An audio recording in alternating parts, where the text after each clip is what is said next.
بسم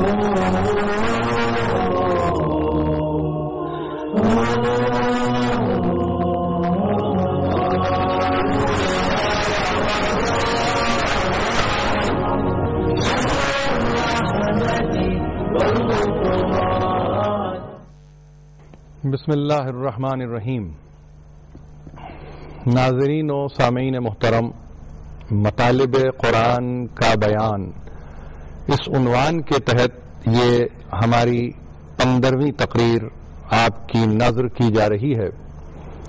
حقیقت امر یہ ہے کہ قرآن سے بڑھ کر رہنمائی کرنے والی شے کوئی نہیں ہے.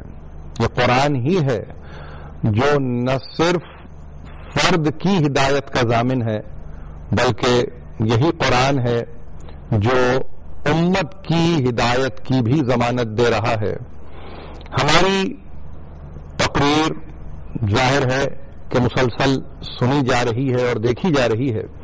اس سلسلے میں نے جس آیہ کریمہ کی طرف آپ کو چاہا کہ توجہات کو مبذول کریں وہ سورہ مبارک یونس کی تھی. سورہ یونس کلام مجید کا 10واں سورہ ہے اور اس سورے نے ایک اہم ترین مثال کو پیش کرتے ہوئے ایک بنیادی مسئلے کی طرف آپ کو راغب کرنے کی کوشش کی ہے. وہ اللہ کہ جو کائنات کا رب ہے، وہ کہ جو مالک ارض و سما ہے، اس نے یہی کہا کہ اے حبیب تم ان سے پوچھو، اے رسول تم ان سے پوچھو کہ کیا ان کے شرکا جنہیں یہ ہماری ذات میں شریک ٹھہراتے ہیں، قل هل من شرکائکم من یبدأ الخلق ثم یعیدہ، ان میں کوئی ایسا شریک یا ان کو جنہیں یہ شریک ٹھہرا رہے ہیں، کیا انہوں نے بدء خلق کیا ہے، کیا یہ خلق کا اعادہ کریں گے؟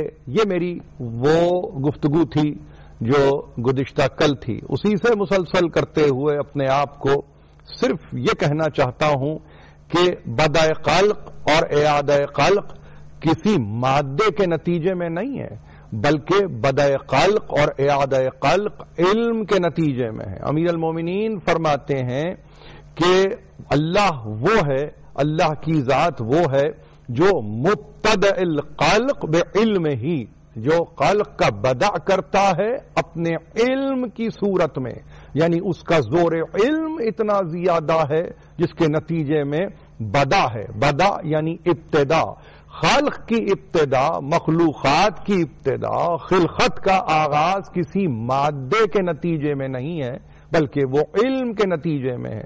تو تصور علم میں بنیادی شے جو داخل ہے اور پروردگار علی اعلیٰ کے تعلق سے جو علم الہی ہے کہ وہاں بدء خلق کسی مادے کے نتیجے میں نہیں ہوتا، کسی میٹر کے نتیجے میں نہیں ہوتا.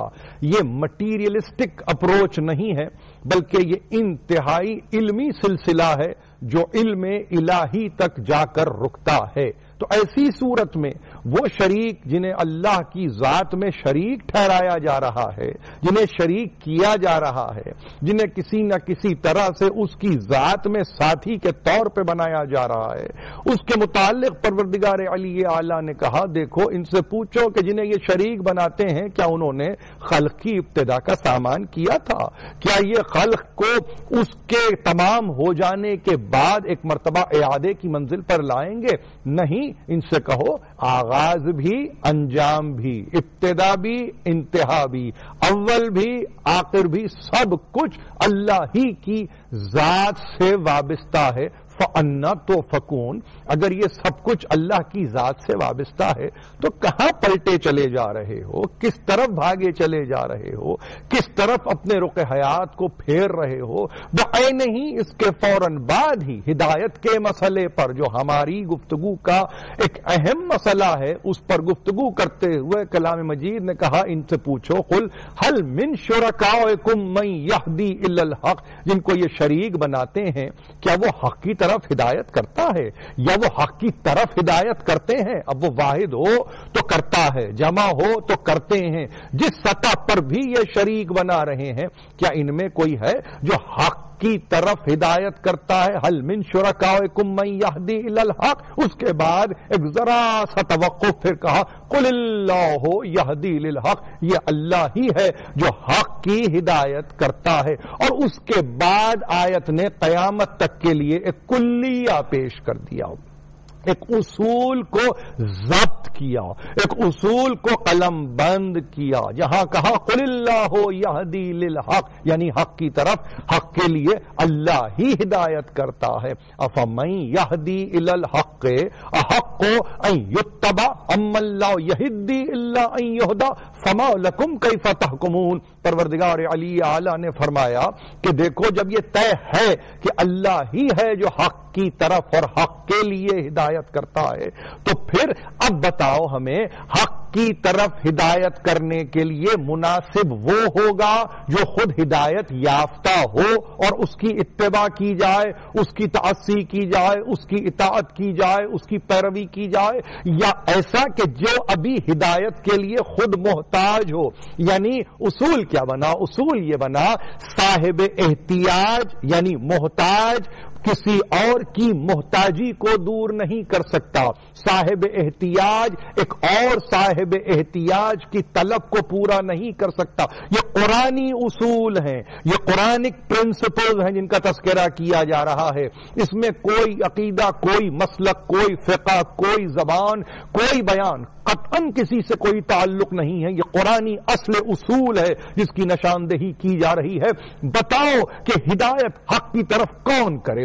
وہ کہ جو ہدایت یافتہ ہو اسے زیادہ حق پہنچتا ہے کہ وہ حق کی طرف ہدایت کرے، یا وہ ہدایت کرے جو ابھی خود ہدایت کے معاملے میں محتاج ہو، یعنی جس کی ابھی ہدایت ہونا باقی ہو۔ اور مسئلہ جیسے کہ میں نے عرض کیا ہے، فقط ہدایت کرنا نہیں ہے، فقط دور سے کھڑے ہو کے اشارہ کر دینا نہیں ہے۔ مسئلہ یہ ہے کہ جس راستے پر وہ گامزن ہے اس راستے پر امت کا ہاتھ پکڑ کر لے جائے اور ایسی ہدایت کرے کہ پھر منزل سے ہمکنار کر دے، منزل کے حوالے کر دے۔ یہ ممکن ہی نہیں کہ فاصلے سے ہدایت کی جائے جب تک کہ نزدیکی نہ ہو، جب تک کہ قربت نہ ہو، جب تک کہ تعلق خاطر نہ ہو۔ نحن اقرب الیہ من حبل الورید کے ماننے والے وہ جو رگے جاں سے نزدیک ہے، اتنی قربت کے بعد ہدایت ممکن ہے۔ اگر ہدایت کے لیے ہادی ذرا سا بعد اختیار کر لے، ذرا سا فاصلہ اختیار کر لے، ذرا سی دوری اختیار کر لے تو سب کچھ ہے مگر ہدایت نہیں ہے۔ ہدایت نزدیکی کا نام ہے، ہدایت قربت کا نام ہے، ہدایت تعلق اور تعلق خاطر کا نام ہے، ہدایت کسی کی تکلیف کو اپنی تکلیف بنا لینے کا نام ہے، ہدایت کسی کے مسئلے کو اپنا مسئلہ بنانے کا نام ہے۔ یہ ہے ہدایت۔ ہدایت ہمہ جہت ایک شے ہے کہ جو فلسفے میں کہیے، نظریے کی صورت میں کہیے، عملی کی صورت میں کہیے، جس صورت میں کہیے، ہدایت اس مقام اعلیٰ کا نام ہے جس میں وہ جو خود ہدایت یافتہ نہ ہو ہدایت کرنے کا مجاز نہیں ہے۔ اور پھر ہدایت الی الحق، سوئے حق، طرف حق، جانب حق۔ یہ حق ہے کیا؟ یہ حق فقط اردو زبان میں جس طرح سے آپ استعمال کرتے ہیں اصطلاح کو بمانی سچ ہے یعنی جھوٹ کی ضد ہے، حتماً ایسا نہیں ہے۔ حق کے معنی قرآن میں کچھ اور ہی ہے۔ حق یعنی الحق، الحق الحق من رب کا، یہ وہ حق ہے، یہ وہ انتہائی حق کی منزل ہے، یہ وہ مطلق حق ہے کہ جس کا اعلیٰ ترین تمثیل یا مثال اللہ کی ذات کے سوا کوئی اور نہیں ہے۔ یعنی اللہ کی گواہی دینا سب سے بڑا حق ہے۔ لا الہ الا اللہ صبح سے شام تک کئی مرتبہ کہتے رہیں مگر دل گواہ نہ بنے، زبان گواہ نہ بنے، قلب گواہ نہ بنے، روح گواہ نہ بنے، سراسر وجود گواہ نہ بنے تو ایسی گواہی نہیں ہے۔ سب سے بڑی گواہی لا الہ الا اللہ ہے۔ نہیں ہے کوئی قابل بندگی، قابل پرستش، لائق عبادت، بجز اللہ کے، بجز اللہ کے۔ تو ایسی صورت میں جب حق کا تذکرہ آیا تو یہ کہنے کی ضرورت پیش آئی کہ یہ وہ حق ہے جو الحق ہے۔ الف لام جہاں پر لگا دیا جائے تو اس کا مطلب یہ کہ تخصص پا گیا وہ لفظ، اور جہاں لفظ تخصص پا گیا تو وہ معانی میں بھی تخصص پا گیا، مفہوم میں بھی تخصص پا گیا۔ اب وہ حق حق عمومی نہیں رہا بلکہ وہ حق الحق کے بعد حق خصوصی بن گیا، اور جہاں حق خصوصی بن گیا تو اللہ کی ذات کے سوا زیبا ہی نہیں ہے، اللہ کی ذات کے سوا کسی کو جچتا اور سجتا ہی نہیں ہے کہ الحق سے مراد کوئی اور ہو جائے۔ اسی لیے کلام مجید نے گفتگو کرتے ہوئے جہاں اور مثالیں دی ہیں وہاں بس اتنا کہا ہے کہ دیکھو یاد رکھو اس بات کو کہ تم کہیں ایسا حکم نہ لگا دینا کہ جس کے نتیجے میں مسئلہ ہدایت افتراق و انتشار کا شکار ہو جائے، ایسا نہیں۔ اور یاد رکھو ایک بات اور یاد رکھو کہ اپنے ظنوں، تخمینوں، گمانوں، قیاس کو سامنے رکھ کر تعویلات کو پیش کرنے کی ضرورت نہیں ہے۔ اسی لیے قرآن مجید نے ظن و تخمین، گمان و قیاس سے اجتناب برتا ہے اور یہی کہا ہے کہ اس سے دور رہنے کی ضرورت ہے۔ قرآنی معاملات میں کہیں ایسا نہ ہو تم قیاس کے نتیجے میں کوئی قافیہ پیمائی کر دو اور تم یہ کہو کہ اس سے مراد یہ ہے، ایسا نہیں ہے۔ اکثریت کا طریقہ یہ قرآن نے کہا یہ اکثریت کا طریقہ ہے کہ وہ ظن و گمان کی بات کرتے ہیں، مگر ظن و گمان تمہیں حق سے مستغنی نہیں کر سکتے، ظن و گمان کہیں تمہیں حق سے علیحدہ نہیں کر سکتے۔ ایسا نہیں ہے کہ تم ظن اور گمان کی بحث میں الجھ جاؤ اور تم یہ کہو کہ یہ حق کے مساوی ہے، یہ حق سے بلند ہو گئی بات، ایسا نہیں ہے۔ گمان ہے، شک ہے، ریب ہے، تخمین ہے، قیاس ہے، اندازے قائم کرنا ہی ہے، مگر وہ حق سے مستغنی نہیں کر سکتا۔ حق ایک ایسی ایبسلیوٹ ریالٹی ہے، وہ حقیقت مطلق ہے کہ جس کو اللہ کی ذات سے بہتر اور بڑھ کر کوئی نہیں جان سکتا۔ الحق من ربک فلا تکن من الممترین۔ یاد رکھو یہ حق جو ہے، یہ حق کہاں سے آ رہا ہے؟ یہ تیرے رب کی جانب سے ہے، من ربک فلا تکن من الممترین۔ اب نہ اس کی تردید کرنا، نہ اس کی تکذیب کرنا، نہ اس میں تشکیک کرنا، نہ کسی صورت اس میں ریب پیدا کرنا، بلکہ اب حق کا بندہ بن کے رہ جانا، اس لیے کہ یہ وہ حق ہے جو معبود حقیقی سے منسلک ہے، جڑا ہوا ہے۔ کیا ہوا تھا 9 ہجری میں نصارائے نجران آئے۔ نجران اس علاقے کا نام ہے جو نجد اور عین کے درمیان واقع ہے۔ یہ وہ بستی ہے جو عیسائی راہبوں پر مشتمل ہے۔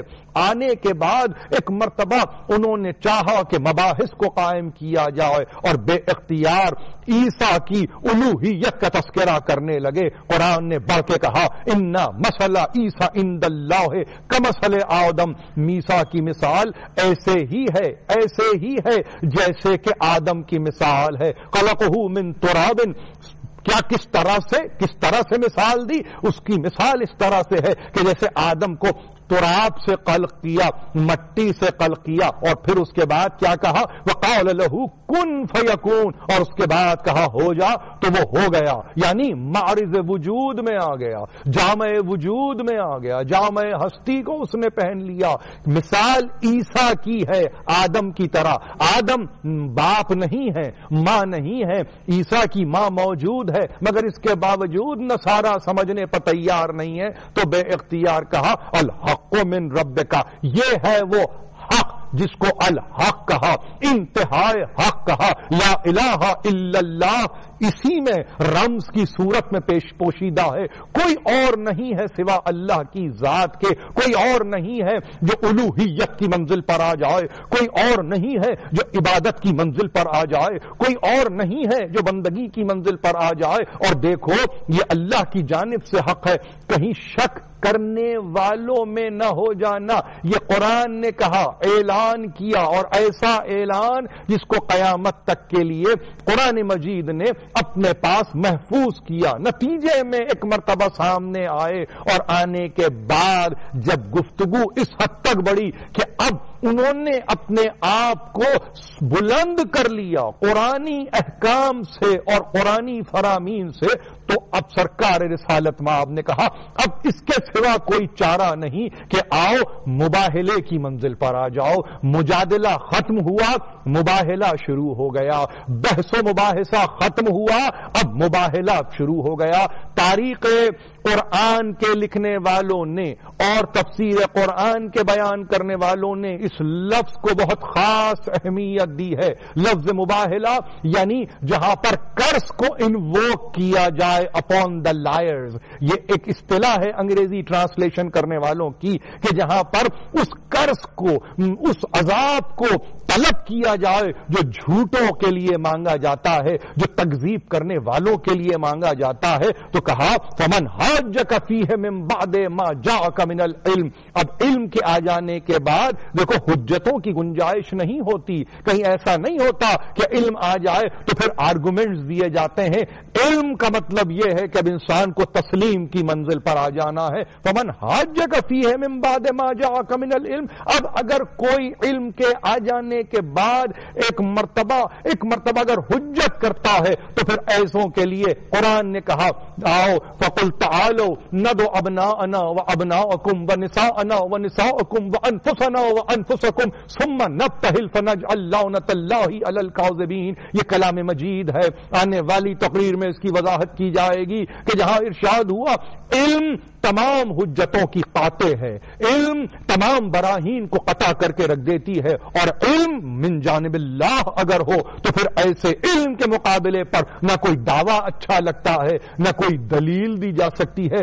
دونوں ہی صورتیں مفقود ہو جاتی ہیں، دونوں ہی صورتیں ختم ہو جاتی ہیں. اس لیے کہ وہ ہے کہ جو علم کا دینے والا ہے، وہ ہے جو حق کو پہچانوانے والا ہے، وہ ہے جو حق کا دینے والا ہے. ایسی صورت میں اب حجتوں کو قائم نہیں کیا جائے گا. حجتوں کا زمانہ ختم ہوا. یہ سورہ آل عمران ہے، مدنی زندگی میں آنے والا سورہ ہے. آغاز اور ابتدائی ایام جو مدنی زندگی کے ہیں اس میں یہ سورہ آ رہا ہے، اور بہت بڑے مسئلے کو اس طرح سے حل کیا جا رہا ہے کہ جب حق آ جاتا ہے تو باطل چلا جاتا ہے، جب حق آ جاتا ہے تو پھر باطل قوتیں ختم ہو جاتی ہیں، اور جہاں حق آ جاتا ہے تو پھر وہاں پہ دنیاوی علم کے معنی نہیں رہتے، بلکہ اب حق کے آگے سر تسلیم کو خم کرنا ہے. اب اس حق کو منوانے کے لیے اگر کچھ افراد کو سامنے لے کر آ جائیں رسول، تو اس کا مطلب یہ کہ وہ نمائندگان حق ہیں، وہ ہیں جو وابستگان حق ہیں.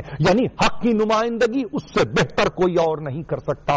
حق سے وابستگی کا اعلان ان سے بہتر کوئی اور نہیں کر سکتا. یہ خاص عقیدے کے لوگ نہیں ہوتے، یہ خاص مسلک کے لوگ نہیں ہوتے، یہ خاص فرقے کے لوگ نہیں ہوتے. یہ عالم اسلام کے افراد ہیں جو اسلام کو بچانے کے لیے آگے آ رہے ہیں. عزیزان محترم، یہ وہ ہستیاں ہیں کہ جن کا نام لے کے اگر دعا مانگی جائے تو یقین جانیے دعا میں وہ خوبصورتی اور وہ ایک لطف پیدا ہو جاتا ہے کہ جس کے بعد عطا کرنے والا بھی عطا کو کسی صورت رد نہیں کرتا.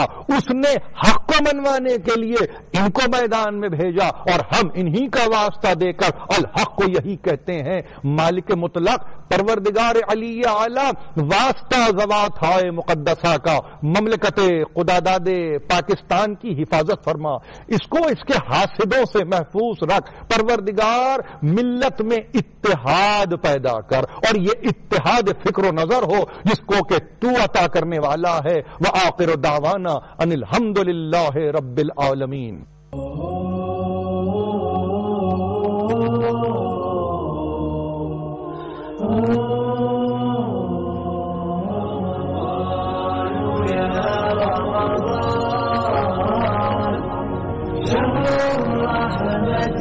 والرحمة والغفران